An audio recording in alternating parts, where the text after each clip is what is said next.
So what's going on in your world, Glenn?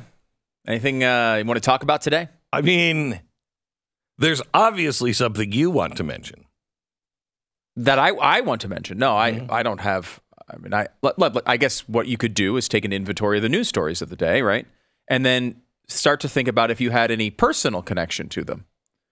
Let me think. You know, that's going on. Well, no, I don't have any personal connection to any of those stories.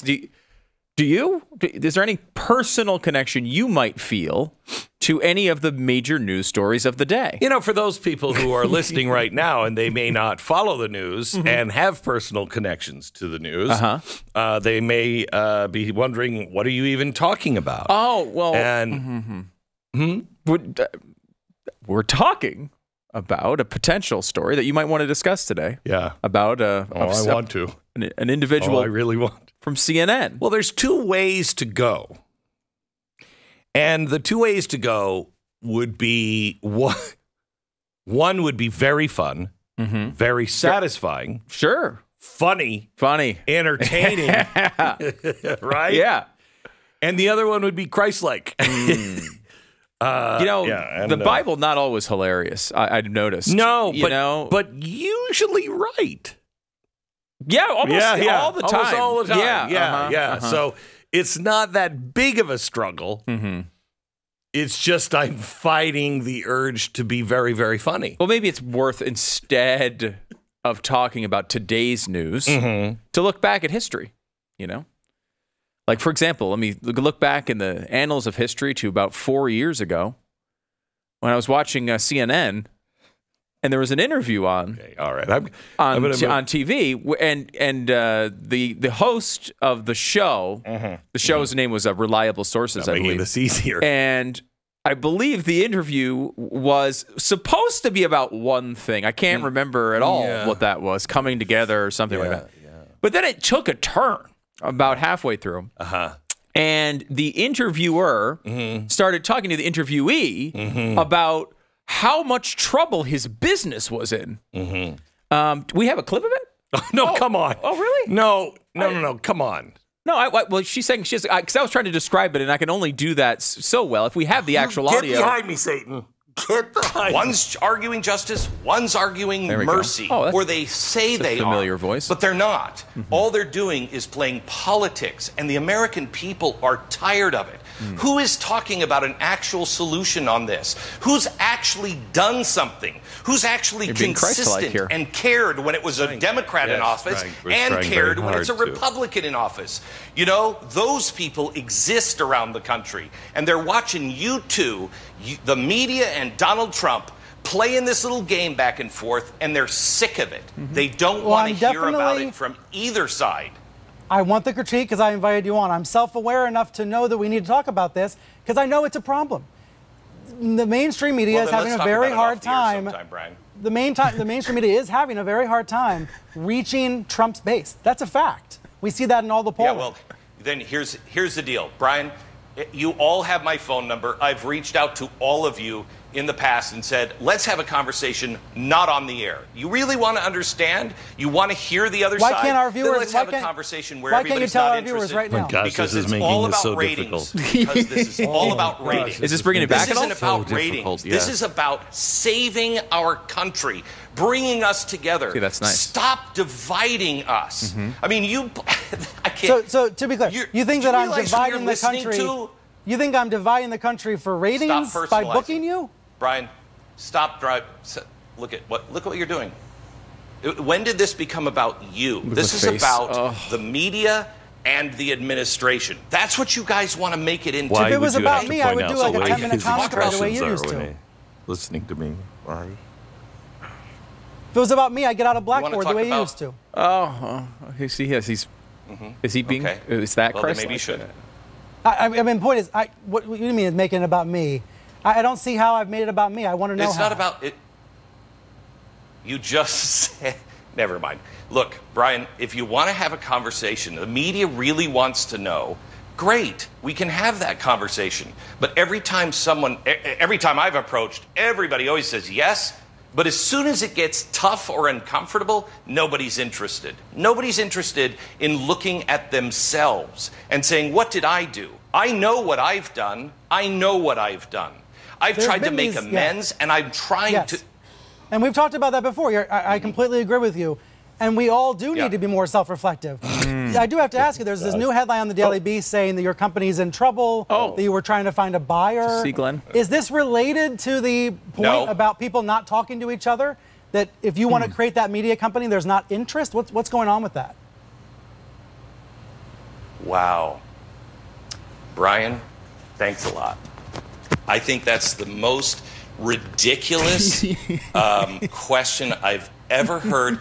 I'm sitting here ready to talk to you about the detaining of children and parents and trying to break families apart, something that has been happening with Janet Reno. That's why it went to the Supreme Court in the first place. With Janet Reno, it's been happening.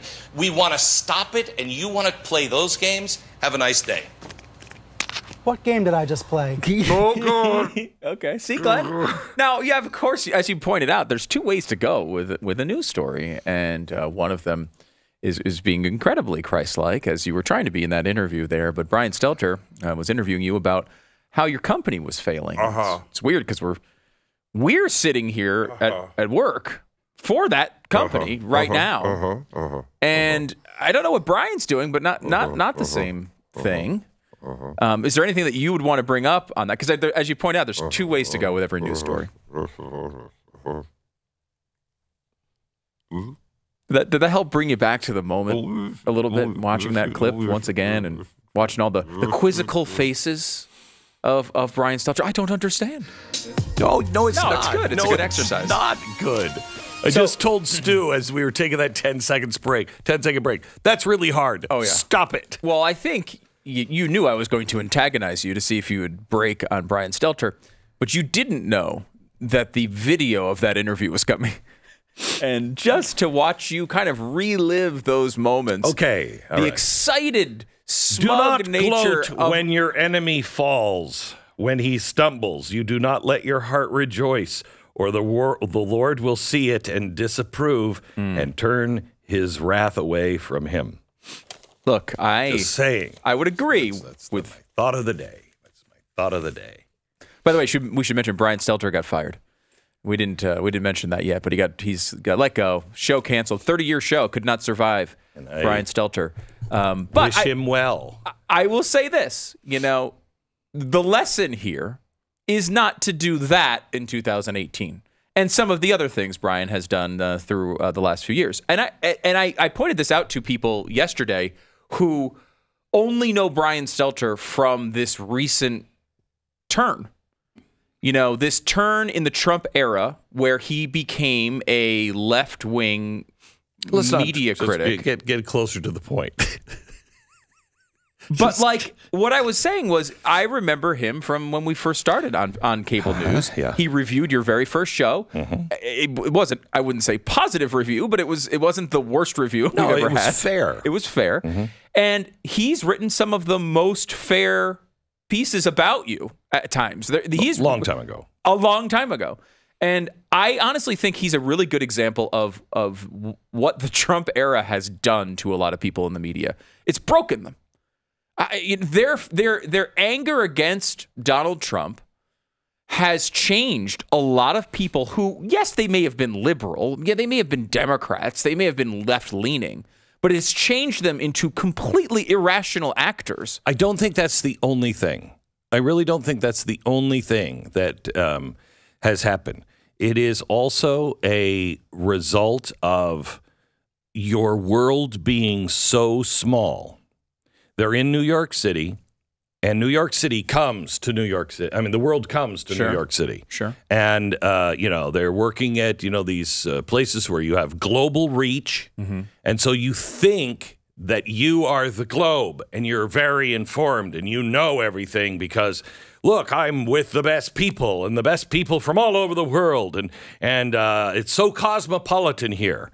It's not. Your friends are all exactly the same. Well, I agree That's with not real life. I definitely agree with that analysis, but that analysis existed long before 2016. No, I know, but the hatred. Yeah, I know, but the hatred of Donald Trump and the and the political agenda. Not everything was political. See, right now, you cannot talk about anything without it being political. Sports, political. The big Pebble Beach car show I was watching on CNBC this morning. Big Pebble Beach car show. That's political as well, because they're going to be talking about the new cars, the all-electric cars, et cetera, et cetera. Why is everyone coming out with an electric car? Politics. I mean, everything now is politics. Who you are, how you see yourself is now fought out in the political space. That's what's changed. Mm-hmm. And the left has gone insane. And people who used to be fairly reasonable and used to agree with the Bill of Rights, they have been so skewed now that we got to do things. I'm for the Bill of Rights, but there's things we got to do. No, there's not. No, there's not on either side. No, there is not. You don't silence speech. And so they get this, they just get this snowball rolling in their own little clique where everybody's thinking alike, and you pour hate like gasoline onto that fire, and you're done. You're done. And you're choosing to not go that direction. You're choosing. Oh man, there's a skin Gandhi. wig right at your fingertips. Our producers went out and they got skin wigs, and they were like, "This is going to be funny." And it would be so funny. It would be so funny. It would be so easy to do and so good. But you're choosing to do the right thing. And can we give Glenn shut up. Come on. There we go. Glenn. You are such a jerk. Well behaved. You know you agree with me. Shut up. Wow, the whole crowd. No, shut up. Can you hear it? You agree. We talked about it on the air before. You agree with me. Look, of course, Glenn, I am easily restrained in a moment like turn this. His microphone off. I don't need this. This isn't one of those moments that I would have trouble. This is a moment that I can see you're struggling, and that's why I wanted to investigate how you were feeling. Because as a friend, I am concerned. You're such